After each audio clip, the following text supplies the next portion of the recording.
भरी जवानी में अपना ही मुंह काला करना, ये अत्यंत दुख की बात थी। ये तो वो समय होता है जब हर लड़की को सुंदर दिखने की चाह होती है, पर इस दुनिया में बैठे एक से बढ़कर एक हवस के भूखे दरिंदों से बचने के लिए राजकुमारी को यही कृत्य उचित लगा।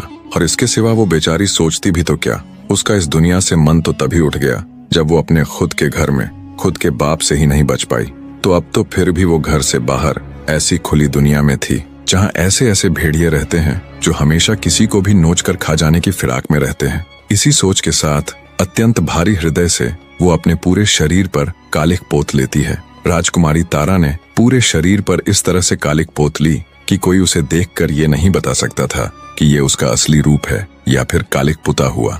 वो ऊपर से नीचे तक अब एक क्रूप स्त्री नजर आ रही थी। राजकुमारी तारा ने जब इस हुलिये के साथ पानी में अपनी परछाई देखी तो वो भी खुद को नहीं पहचान पाई।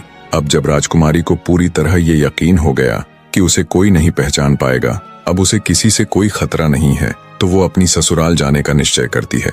राजकुमारी ने सोचा, कहीं और भटकने से बेहतर तो यही है कि प्रतापगढ़ ही जाया जाए। कम से कम वहां अपने पति को तो रोज देख लिया करेगी। अब उनके सिवा इस दुनिया में उसका है ही कौन। हाँ, ये अच्छा विचार है। इससे मैं उनके पास भी रह लूंगी और अपने परिवार की सेवा भी कर लूंगी और किसी को कुछ पता भी नहीं चलेगा कि मैं कौन हूँ, और ना ही मुझे किसी को यह घिनौना सच बताने की जरूरत पड़ेगी। इन्हीं विचारों के साथ राजकुमारी तेजी से अपनी ससुराल यानी प्रतापगढ़ की ओर बढ़ रही थी। तभी उसे रास्ते में एक गाड़ीवान दिखाई दिया। राजकुमारी तारावती कुछ धन के बदले उसकी गाड़ी में बैठ गई।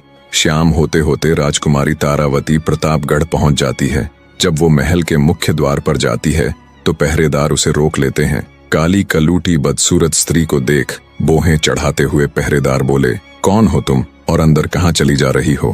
पहरेदारों की बात सुन राजकुमारी तारा ने विनती की कि वो एक दुखियारी स्त्री है जो दर दर भटकते हुए बहुत दूर से सिर्फ राजा साहब से मिलने आई है। उसकी हालत देख उसे एक भिखारिन समझ महल के पहरे पर खड़े पहरेदार उसे धमकाकर वहां से भगा देते हैं।